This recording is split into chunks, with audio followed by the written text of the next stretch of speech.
Love marriage देवरानी, arrange marriage जेठानी का पहनावा, रहन सहन। मिश्रा परिवार में रीमा और रामलाल अपने बड़े बेटे मनोज, बड़ी बहू नीलम और छोटे बेटे संजीव के साथ रहा करते थे। वो बड़े ही पारंपरिक तरीके से रहने वाले लोग थे। उनके घर में आज भी बहुएं सिर पर पल्लू रखकर बात करती थी और ऊंची आवाज तो उनकी किसी ने सुनी ही नहीं थी। रीमा, मेरी चाय कहाँ है? जी अभी लाई। बहू, अरे ओ बहू। जी माँ जी।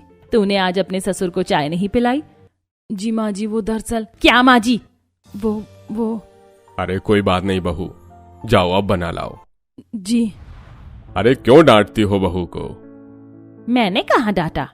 ये जो तुमने आंखें दिखाकर क्या माँ जी से कहा था, उसके लिए वही बहुत है। इतनी अच्छी हमारी बहू है, हर काम करती है, हर कहा मानती है, हर नियम फॉलो करती है, फिर भी तुम उसको ऐसे। ये सब करती हूँ इसीलिए वो ठीक है, वरना आजकल की बहू को आपने देखा नहीं है, उनके बहुत दिमाग खराब होते हैं। ठीक है बाबा, जैसा तुम्हें सही लगे। रात के खाने का वक्त पूरे परिवार के एक साथ बैठने का होता था। तांबे की थालियों में खाना, पीतल के ग्लास में पानी और बहू की सेवा, यही रीमा का अनुशासन था। उस रात भी सब ऐसे ही बैठे थे। नीलम परोस रही थी और बाकी सब खा रहे थे। मेरे लिए एक बार दाल थोड़ी गर्म करके लाना। ठीक है जी। वैसे अब इस घर में एक और बहू आने वाली है। अरे कौन आ रही है? अरे आपके छोटे बेटे की शादी की बात कर रही हूँ। मैंने एक बहुत ही सुंदर, सुशील और संस्कारी लड़की देखी, प्रिया नाम है उसका। कल हम सब चलेंगे उसे देखने। अरे वाह, अब तो घर में रौनक ही रौनक होगी। सब खुश थे सिवाय संजीव के, क्योंकि वो किसी और से प्यार करता था। अगले दिन तय वक्त पर रीमा, रामलाल और मनोज प्रिया के घर पहुंचे। प्रिया एक सुंदर, शांत और पूरी तरह से पारंपरिक लड़की थी। सिर ढका हुआ, आंखें झुकी हुई, हर सवाल का जवाब जी में। क्या लड़की है, बिल्कुल हमारी बहू बनने लायक। सच कहा भाग्यवान। संजीव और प्रिया को थोड़ी देर अकेले छोड़ा गया और उन लोगों ने बात करी। नमस्ते, आप क्या करते हैं? काम करता हूँ, लेकिन छोड़ो, तुम बताओ, तुम क्या चाहती हो जीवन में? मैं तो बस एक अच्छे पति की सेवा करना चाहती हूँ, जैसी मेरी माँ कहती है।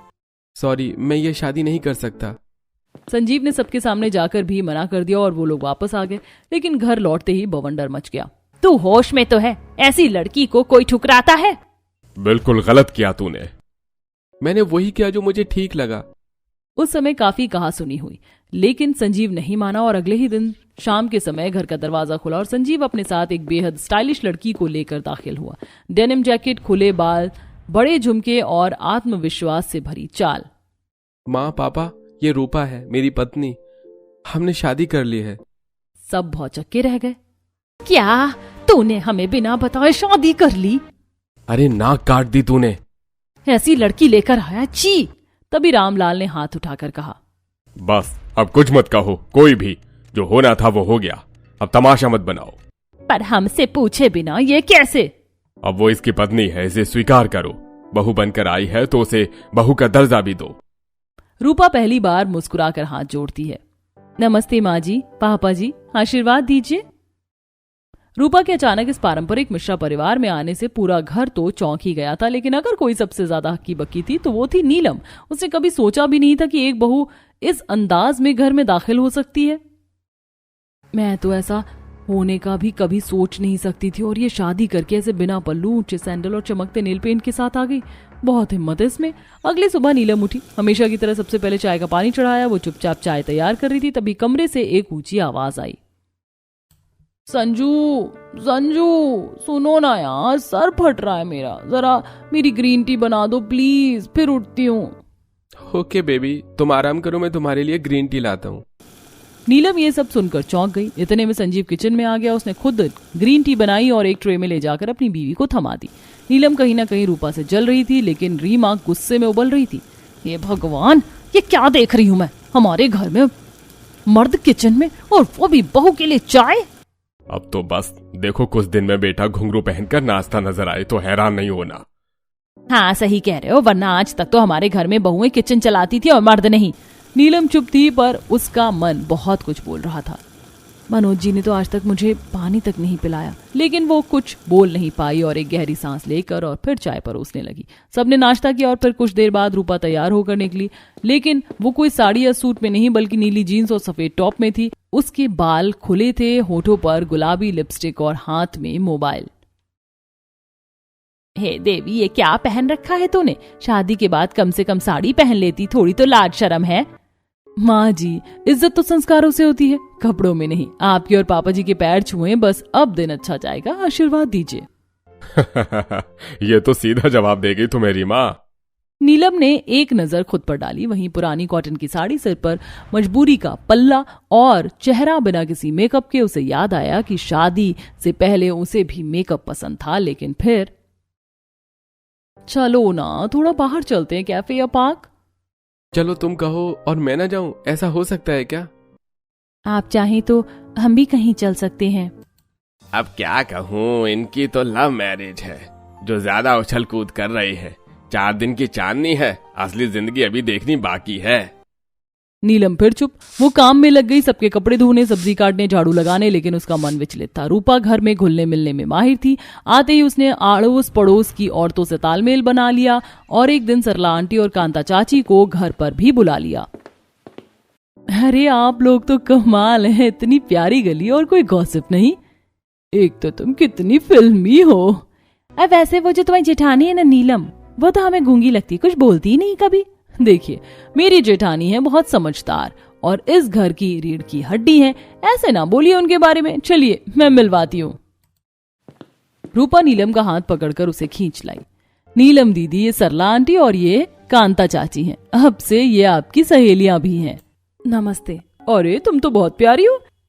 नीलम का चेहरा पहली बार मुस्काया। उसे पहली बार अपने नाम से किसी ने पहचान दिलाई थी और ये पहचान दी थी उस रूपा ने। कुछ दिन उनके घर मेहमान आने वाले थे, जिनमें सबसे खास थे उनके ताऊ। नीलम पूरे जोश से तैयारियों में जुटी थी। सब्जी काटना, मिठाई बनाना, टेबल सजाना, और उधर रूपा अपने कमरे में मेकअप किट के साथ बिजी थी। रूपा, जरा बाहर आओ। कोई त्योहार थोड़ी है जो तुम सिर्फ सज ही रही हो। मेहमान आ रहे, कुछ बना भी लो। हाँ माँ जी, मैं मिक्स वेज और दम आलू सर्व करूंगी। चलो कुछ तो काम करोगी। शाम को मेहमानों का तांता लग गया। नीलम किचन में लगी रही और रूपा नई ड्रेस में सबसे मिल रही थी। नमस्ते ताऊ जी। अरे वाह कांता चाची, कितनी प्यारी साड़ी पहनी है आपने। बहू, तू तो स्टार है। अरे एकदम हीरोइन लग रही है। अब खाने का समय आया। बाहू, जरा अपना मिक्स वेज और दम आलू परोस दो। 1 सेकंड माँ जी, जरा कॉल ले लूं। रूपा तेजी से बाहर निकली और कुछ ही देर में जोमैटो वाले से ऑर्डर लेकर अंदर आई। क्या बाहर से मंगवा लिया? इतना भी क्या आलस? आलस नहीं माँ जी, समझदारी। अगर मैं भी किचन में लगी रहती तो मेहमानों से कैसे मिलती? कौन से रिश्ते बनते सिर्फ रोटियां बेलकर? ये सब तो लव मैरिज का असर है। अरे लव मैरिज वाली बहू है तो ऐसी ही होती है, शॉर्टकट वाली। ताऊ जी, प्यार से शादी हो या घर वालों की मर्जी से, बहू तो बहू होती है। खाना खत्म हुआ, मेहमान चले गए, लेकिन घर का माहौल गर्म हो गया। रूपा, ये तुम्हारा ढंग है काम करने का?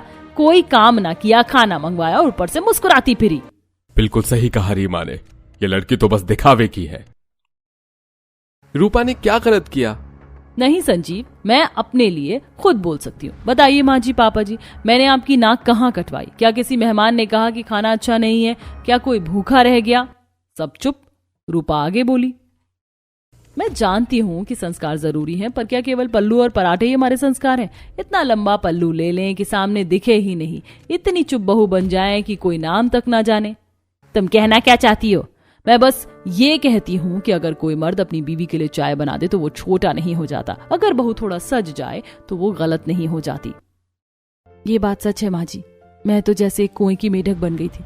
मुझे लगा सिर्फ काम करना ही मेरा धर्म है, पर रूपा ने मुझे मेरी अहमियत का एहसास करवाया, और वो भी बिना कुछ कहे। रीमा की आंखों में बदलाव साफ था। शायद हमने भी बहुओं को समझने में जल्दबाजी कर दी। मॉडर्न होना कोई गुनाह नहीं, जब तक उसमें सम्मान और समझदारी है। तो हम भी आज थोड़ा मॉडर्न बन जाएं। सब हंस पड़े और उस दिन से मिश्रा परिवार में परंपराओं और आधुनिकता का संगम हो गया। ऊपर अमीर, नीचे गरीब सहेली के ससुराल की एक रसोई। गरीब सोना रोटी बना रही होती है और कथा सोना के परिवार के साथ रोटी सब्जी, दाल मखनी और पुलाव खा रही होती है। मजा आ गया तेरे हाथ का खाना खाकर। अगर हम दोनों का ससुराल एक ही घर में हो जाए तो मुझे तो रसोई संभालने की जरूरत ही ना पड़े, तू ही संभाल लेगी। अरे तो फिर खाना बनाना सीखती क्यों नहीं है? भले ही एक ही ससुराल में तुम्हारी शादी हो जाए, पर खाना बनाना तो हर बहू को आना चाहिए। समय गुजरता है और बहुत जल्द कथा की लव मैरिज और उसी के पड़ोस में सोना की अरेंज मैरिज हो जाती है। बहू कल तुम्हारी पहली रसोई है तो सुबह उठकर पूरी, हलवा, चना दाल, मखनी, पुलाव, नान सब अच्छे से बना लेना। इतना बोल आशा वहां से चली जाती है और कथा रवि से बोलती है, तुमने बोला था शादी के बाद घर में नौकरानी रखोगे। अरे नाराज क्यों हो रही हो? पहली रसोई तो बहू को ही करनी पड़ती है। बस पहली रसोई संभाल लो, फिर मैं माँ से बात करूंगा। कैसे संभालूं? मुझे तो कुछ नहीं आता बनाना। हाँ तो तुम्हारी वो दोस्त है ना सोना, उसकी शादी भी तो मेरी मामी के लड़के से हुई है। तुम उसको बोल दो, इतनी तो वो तुम्हारी मदद कर ही सकती है। रवि के कहने पर कथा सोना को फोन करती है, यार मुझे तेरी एक मदद की जरूरत है। तू तो जानती है मुझे खाना बनाना नहीं आता और मेरी सास ने कहा है कि कल मेरी पहली रसोई है, तेरी भी कल पहली रसोई है, तो तू जो कुछ भी बना रही है थोड़ा एक्स्ट्रा बना लेना और मुझे वो खाना भिजवा देना। बस एक दिन की बात है, उसके बाद मेरे घर में नौकरानी लग जाएगी। अपनी तरह बहू भी ले आई, खुद ने लव मैरिज करी और मायके के पास ही ससुराल बसा लिया। वैसे ही बेटे की शादी भी लव मैरिज कर दी। भाभी आप तो मेरे घर के मामलों में पड़ो ही मत। भले ही मेरे बेटे ने लव मैरिज करी पर मेरी बहू तुम्हारी बहू से ज्यादा संस्कारी निकलेगी। अरे तू कैसी बात कर रही है? हम दोनों की सास भले ही नंद भाभी हैं, पर दोनों के बीच तो 36 का आंकड़ा है। देख नहीं रही घर के बाहर दोनों कैसे बातों से एक दूसरे पर वार कर रही हैं। अगर किसी को पता चल गया तो? बस एक दिन की बात है सोना, प्लीज मान जा, किसी को कुछ नहीं पता चलेगा।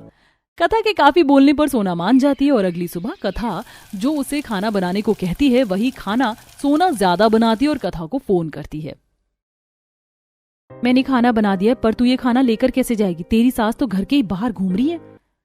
रवि बता रहे थे मेरी सास को मॉर्निंग वॉक करने की आदत है, वो अभी चली जाएंगी। तू जल्दी से अपनी सास को खेत भेज दे। कथा अपनी सास पर नजर रखती है और जैसे ही आशा वहां से जाती है सोना भी अपनी सास को खेत भेजकर खाना लेकर बाहर जाती है, जहां कथा अपनी रसोई की खिड़की के बाहर बांस की सीढ़ी लगाती है और सोना उस पर चढ़कर कथा को खिड़की से उसका खाना देकर जाती है। बहू मैंने तुझे बताया भी नहीं और तूने अपनी पहली रसोई में वही बनाया जो हम सबको पसंद है। और माँ, मेरी बीवी ने खाना भी बहुत अच्छा बनाया है। पूरा परिवार शांति से खाना खा रहा होता है, तभी आशा थोड़ा सा प्लेट में खाना लेकर उनके घर आती है। बड़ा बोल रही थी ना लव मैरिज करने वाली लड़कियां खाना बनाना नहीं जानती। खा कर देखो मेरी बहू के हाथ का खाना। ये देख निखिल बेटा, जैसे तेरी बुआ आज तक मेरी नकल करती आई है वैसी उसकी बहू ने मेरी बहू की नकल की है। उसने भी वही बनाया जो सोना बहू ने बनाया है। नकल मेरी बहू ने नहीं तेरी बहू ने करी है। मैंने जो जो बोला था मेरी बहू ने वही बनाया है। बुआ ये तो बहुत अच्छी बात है कि आपकी बहू इतना अच्छा खाना बनाना जानती है, पर सुबह सुबह आकर क्यों बहस करना? आप घर में जाओ और अपनी नई बहू के साथ बैठो। निखिल की बात सुन आशा मुंह टेढ़ा करके चली जाती है और रात को, तुमने पहली रसोई संभालने को कही थी, मैंने संभाली, अब माँ जी से बात करो नौकरानी के लिए। माँ, मैं क्या सोच रहा था, अपने घर में ज्यादा लोग नहीं है, पैसों की भी कमी नहीं है, क्यों ना घर में एक नौकरानी रखकर मामी को दिखा दें कि वो हमारी बराबरी कभी नहीं कर सकती। मेरी भाभी वैसे ही मेरी बराबरी कभी नहीं कर सकती, वो ये बात बहुत अच्छे से जानती है। और रही नौकरानी की बात, मेरे घर में नौकरानी नहीं आएगी।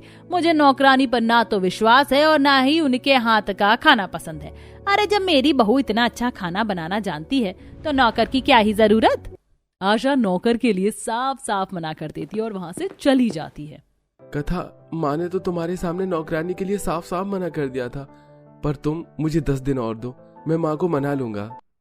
तुम माँ जी को पता नहीं कब तक मना पाओगे, पर मैं अपनी दोस्त को कैसे मनाऊं? कथा के पास सोना के अलावा कोई नहीं था जो उसकी मदद कर सके, इसलिए वह सोना को फोन पर छत पर बुलाती है।